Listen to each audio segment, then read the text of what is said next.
Hello and welcome to Realms Edge Gaming. In this episode we're going to take a look at White Dwarf issue number 463. So straight away on the cover art we've got here the Seraphon battling against some Chaos warriors, and the kind of reason behind that is due to the Age of Sigmar Broken Realms Flashpoint series, which we will be looking at in some depth when we reach that in the magazine. So a really nice bit of artwork at the front. I know that the magazine that's up for pre-order, was up for pre-order on Saturday and is available this Saturday, has the Lumineth Realm Lords on the front, and you know what, I think that's a really good piece of artwork too. So without further ado, let's open up our magazine and take a look inside. Just as a starter, if you've not already subscribed to the channel, it would be brilliant if you could do so. We're really close to 100 subscribers, and if you could help me out with that, that would be amazing. If you could drop me a like below as well, that would be brilliant too. And as always, if you'd like to talk in the comments, have a chat, if there's something you'd want me to cover in a bit more depth, I would love to do so. So, I'm looking forward to speaking with you in the comments below. Our issue this week is kind of a really painterly one, and I really think that's a welcomed addition to the magazine. I know we've kind of got paint schemes in other issues, but this one really seems to kind of zero in on that. And it is a great issue for it, I think, and it kind of links to our Golden Demon competition too. So this is our content. Those are the two alternative artworks. It's nice that they've included the illustrator's name as well. We're going to be looking at Warhammer 40,000. There's a Flashpoint. There's a Galactic War Host with the coolest name ever, Forge World Metallica. I mean, that you can't get a better name than that. I'm sure Dave Mustaine would disagree. We've got a Tale of Four Warlords, we've got Broken Realms, Age of Sigmar, Flashpoint, and we've got War of the God Machines too. So a jam-packed issue. Let's take a look at the contact page. I guess the first thing that kind of really stuck out for me for this was how colourful all the miniatures were. I think White Dwarf were like the team there were thinking how many kind of colourful miniatures can we fit in. So we've got some Imperial Fists. We've got a very bright looking Lady Olinda there, which was very strange to see her wearing anything other than white or grey. Blood Angels Leviathan, and we've got a really nice little diorama for Saint Celestine as well. Aventis Firestrike, we've got some Sepulchral Guard. There was an interesting question here about how to paint a kind of Nighthaunt army from Shamon, so it had kind of like a metallic theme, and I think Chris Peach from Warhammer TV kind of gave his colour scheme on how he accomplished that. Some really cool Sepulchral Guard and one of those like chibi figures as well. Must admit I never kind of collected any of them. I don't know whether any of you guys do, but it's just not something I ever kind of went in for. Okay, we've got a really interesting question for Askron Brindle, and the question was about who is the oldest from the Mortal Realms. They were kind of wondering, is it Morathi, is it Lord Croak? Which is kind of very fitting considering we've seen his updated model only recently, and Grombrindle was kind of saying that it's probably Morathi because Lord Croak had to deal with the small, irritating issue that was death. So it's likely Morathi, and it was a really nice ending to the letter because it was like, she takes the crown for this one, as she so loves to do. We've got a very bright Tyrannid there. Kind of almost psychedelic, like a Jimi Hendrix Tyrannid going on there. And then we've got Worlds of Warhammer with Phil Kelly. I thought this was really cool. This was basically about different archetypes. So, we've got like the Ruler, the Matriarch, the Joker, the Brute, those kind of like, specific characters. And they were giving examples of who would be, really good examples of those different archetypes. So, for example, the Brute, the punchiest of all auric kind, Gordrak, the Fist of Gork, fits the role really nicely. And it was really nice how they kind of gave different examples here. So, for example, we've got the Archer, and this archetype applies to any of our shooter characters, whether they use a bow or not. Taunus the Redeemed is a solid choice, as is Dark Strider of the Tau, or the expert sniper known as the Jackal Alphas.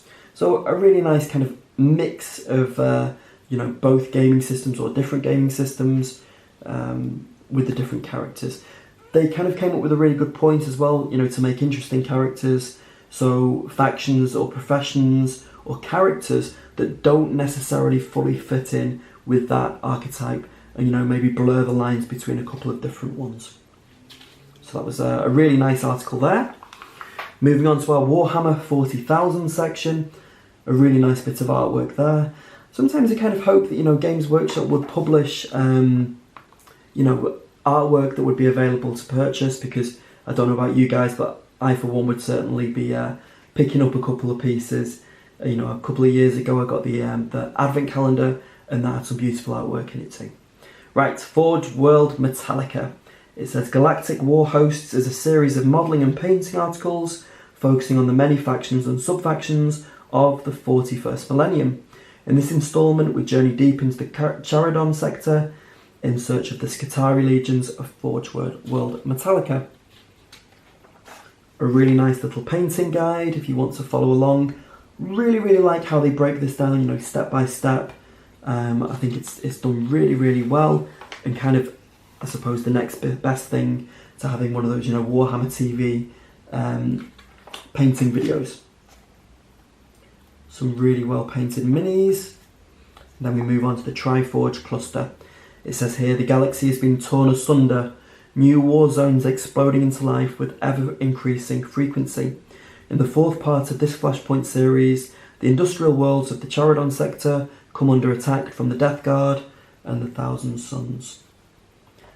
So some really nice kind of background, story, and kind of lore as well, along with some beautiful artwork.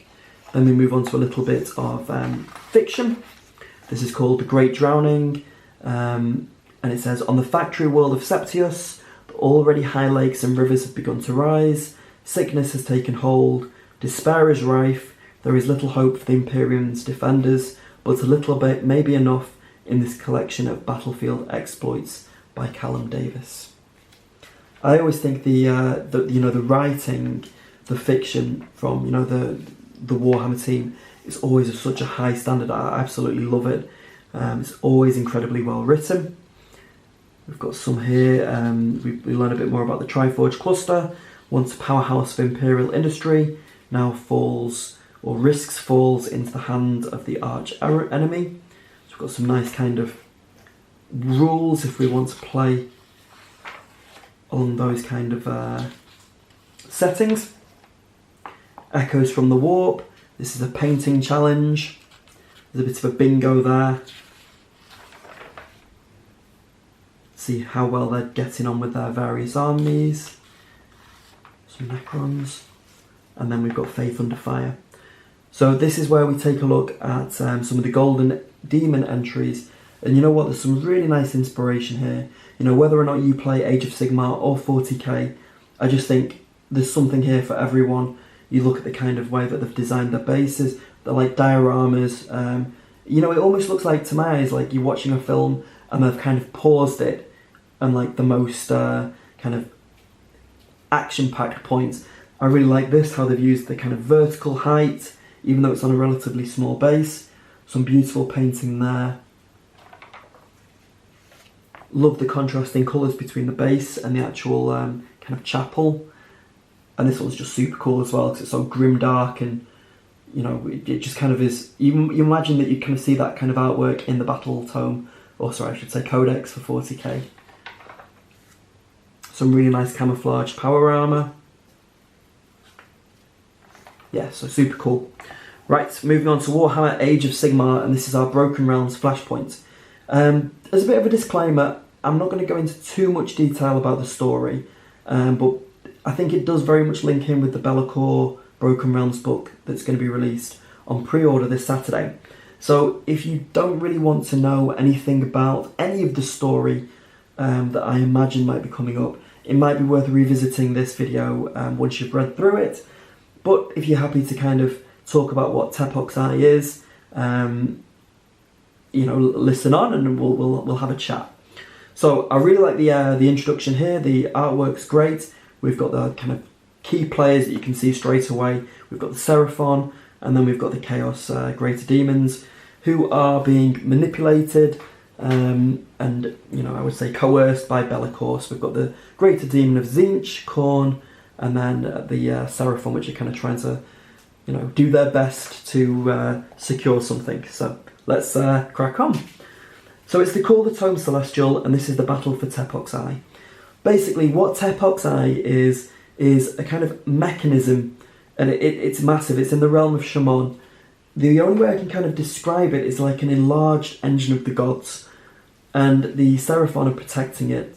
And what it is, it's called Tepok's Eye because when it kind of spins and whirs, it almost forms like a blurring reptilian eye, and it gazes towards the heavens, and it reads and divines the stars and constellations. And the Slann, if they're powerful enough, is able to kind of sit there and then kind of discern what it means. And, you know, they'll be able to tell what's happening next in the Great Plan, if they're under attack, etc. It has, however, one flaw, and that is that every 500 years it stops working. They kind of described it as opening up like a flower, and it would gaze at the heavens and, you know, gain more kind of knowledge, and then close again and start whizzing round. And then the Seraphon would be able to kind of divine information from it then. But Be'lakor learns this. The Seraphon didn't think anyone knew, but Be'lakor does. So what Be'lakor does is he finds two greater demons, one of Tzeentch and one of Khorne, learns their names, and then actually binds them to his will. So on that point, when the eye opens and, you know, the Seraphon are effectively blind, the two greater demons attack the Seraphon. I won't say the outcome of it necessarily, but that's the basic premise. So you've got the Greater Demon of Khorne and Tzeentch working together, and as you can tell, you know, understand, they are nonetheless pleased for doing so. So they kind of go after this eye, and the Seraphon are doing their very best to defend it. I won't tell you the outcome of what happens though. But it's a great story. It's kind of a great bit of narrative, and it's really cool how they have then provided, you know, actual fiction to go alongside that. It really, like the Broken Realms books, complements it well. I love that picture there with Be'lakor kind of grimacing from the shadows. One thing I will kind of take away, and the, you know, Warhammer community team have very much alluded to this, is that the updated Be'lakor is going to be a force to deal with. It very much seems that he's improved over the time that he hasn't been as active. It's cool that we've got some war scrolls here as well. We've got Kazarkos and Vertanax. This is a nice bit of card, so you can cut these out and add them to your, you know, war scrolls if you would so like to do so. And these are our kind of battles. We've got 4 of them. We've got Jungles of Death, Storming the Peaks, Blinding the Eye, and Devastation. And some really cool special rules to go with that too. This is Anvil of Chaos, so it says, as the war for Tepok's Eye rages, the Blood God and the Changer of the Ways bestow mighty gifts upon their most favoured servants. Mortals and demons alike swell with power as they receive the blessings of the Chaos Gods. So this is a really nice way of adding a bit more flavour, I guess. And we've got those war scrolls once again, which is great. And then we move on to a tale of 4 warlords, featuring Lumineth, Slaves to Darkness, Cities of Sigmar, and the Hedonites of Slaanesh. Again, I really like how on each of these you've got the kind of colour scheme, the palette that they used roughly, you know, so if you so wanted to kind of replicate something that you saw, you know, you could have a really good go at doing so. Kind of reminds me of the scenery there of when they first introduced the Hedonites of Slaanesh with Sigvald. Maybe it is, I'm not too sure. And then we've got Diachasm with the glory points, and in this article they're exploring those 2 relatively new warbands, I think, you know, for the Stormcast and Nighthaunt. I always think the artwork on these cards is super cool. But that kind of goes into the, I guess, the details and how to get the best out of those warbands. Some cool models. Before we move on to our non-metallic metals masterclass. I thought this was really tastefully done, you know. I really like how they've got step by step, and it explores how to do non-metallic gold, non-metallic silver, And then kind of two examples of where those models that would require it or you could use it for as a bit of a showcase have had that technique applied for them. As you might know, I collect Gloomspite Gits, so the opportunity for me for painting very shiny metals is often far and few between, but for those models that might need it, or if you fancy trying it, it always seems like a super advanced technique. A bit of a disclaimer, it does use an airbrush there, something that I don't have, I don't use, but there's that. We've got War of the God Machines. Here two people talk about their impressive collections and the different kind of legions that they hail from. Some really striking colour schemes. Again, absolutely jam-packed with painting guides. Some really effective colour schemes.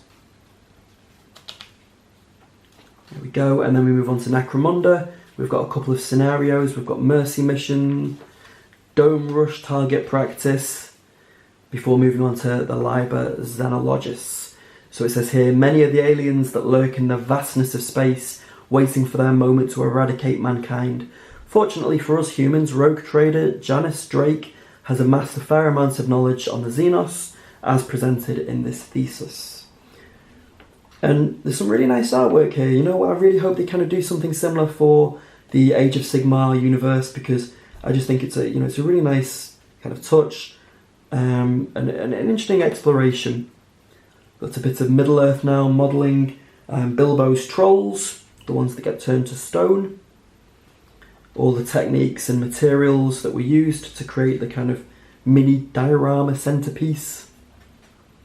And then we've got our fourth story in the Black Library Chronicles of the Wanderer Saga, which this channel has been covering.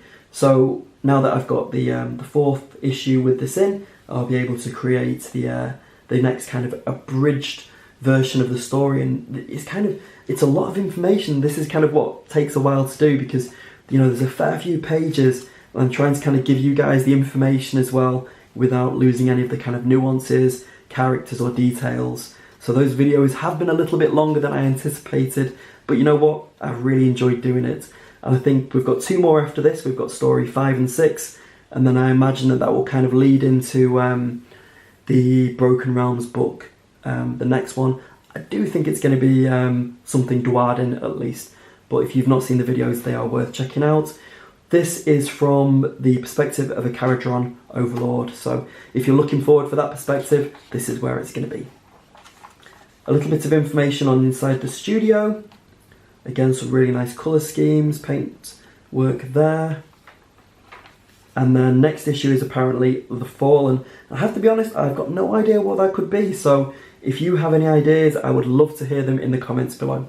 Thank you so much for joining me. I hope you've enjoyed the quick flick through of the magazine. It is out this Saturday, so if you do fancy picking it up, I would kind of encourage you to do so. It's a really good magazine, really good articles in there, and I hope you enjoy it as much as I have.